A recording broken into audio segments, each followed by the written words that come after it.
What's up everybody, it's me E-Man from E-Man's Movie Reviews. After Avengers Infinity War, there was a huge question looming around the internet, and that was, what was going on with Bruce Banner? Why couldn't he turn into the Hulk? Was it because Loki was impersonating Bruce Banner? Was the Hulk just too afraid after Thanos laid them hands on him? Today, I'm gonna try and explain the real reason why Bruce Banner was not able to turn into the Hulk. Stay tuned.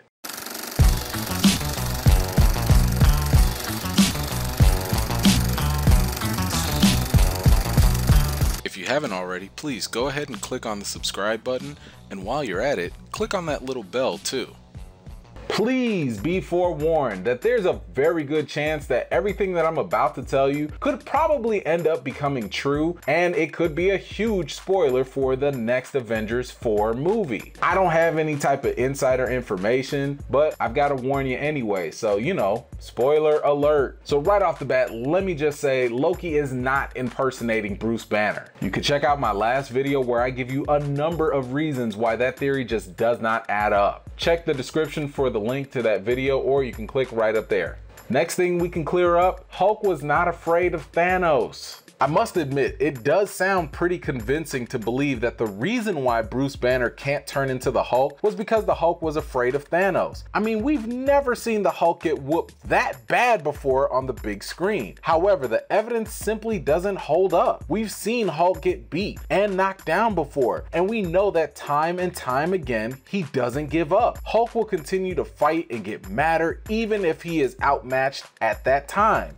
So if Hulk's disappearance isn't because Loki is impersonating Banner, or because Hulk is afraid of Thanos, then why didn't we see Hulk show up in Infinity War? Well, Mark Ruffalo has a very simple answer. On the Late Late Show with James Corden, Ruffalo said, the only person or thing in the universe that Hulk is afraid of is Banner. And the only one who Banner probably dislikes more than anything else is Hulk. And they're headed for a showdown. So we can scratch off the idea about Hulk being afraid of Thanos, but that still doesn't answer why he doesn't show up in Infinity War. Well, the simple answer here is what Ruffalo was alluding to. Hulk hates Banner. Anyone who knows the history of Hulk and Bruce Banner, you'll know that they've always had a classic internal struggle for control. If we step back a bit, let me just mention an issue with the Hulk in the MCU. Right now, Universal Pictures currently owns distribution rights to the Hulk. That is the main reason why Marvel Studios is unable to give us a standalone Hulk movie. So instead, Marvel has been trying to tell a bunch of mini Hulk stories over the course of other MCU films. As a matter of fact, President of Marvel Studios, Kevin Feige,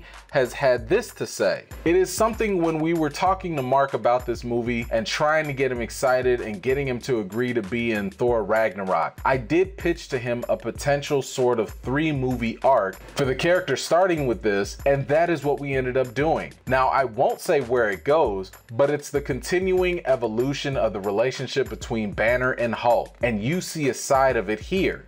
There's a great line in Thor Ragnarok. Banner says, "It's different this time. Usually it feels like we both have had a hand on the wheel, but this time Hulk was driving and I was locked in the trunk." So what we're seeing in Infinity War is part 2 of 3 of a bigger storyline for Hulk. The first part of this storyline started in Thor Ragnarok. Ruffalo expanded on this point by saying, Thor Ragnarok is where it starts. It's basically a mini version of Planet Hulk. So the fans get that. And then we start to build on the separation between the Hulk and Bruce Banner. Now the Hulk can be his own character, and Banner can now start to be the person that he would be without having to be afraid of being excited all the time. So we start to get to know these two characters in a way that we didn't get to do before. Remember in Thor Ragnarok when Banner jumped out of the spaceship trying to turn into the Hulk, but instead landing hard on his face? If you study that scene, you'll notice that the only reason why Hulk came out was because Banner was unconscious. Even though that may have been covered up with some hilarious comedy, that was a sign of what's going on internally with the Hulk. The Hulk is tired of being controlled and bossed around by Bruce Banner, because ever since Avengers 1, Banner has been letting the Hulk come out only to fight. He's been using the Hulk, and the Hulk hates that. As Banner mentioned in Thor Ragnarok, usually Technically, both him and Hulk have control at the same time, but during Ragnarok, Hulk threw Banner in the trunk for about 2 years. So now it's just a big issue about who gets control. Does Banner get to use the body all the time, or does Hulk get to use the body all the time?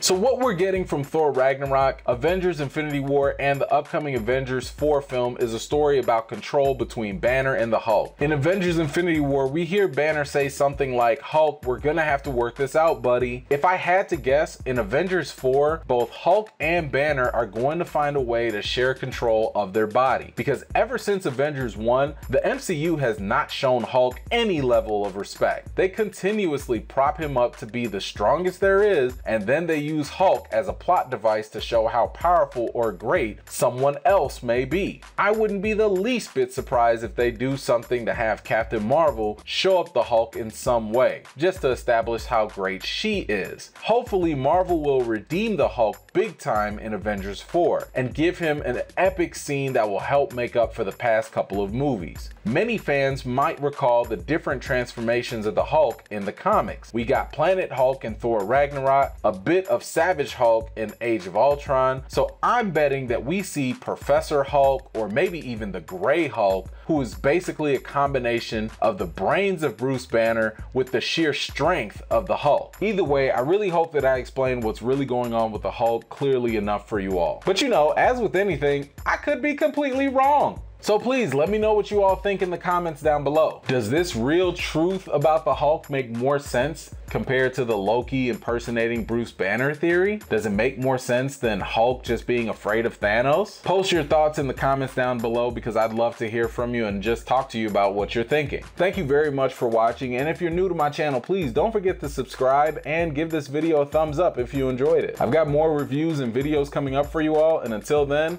I'll see you guys next time.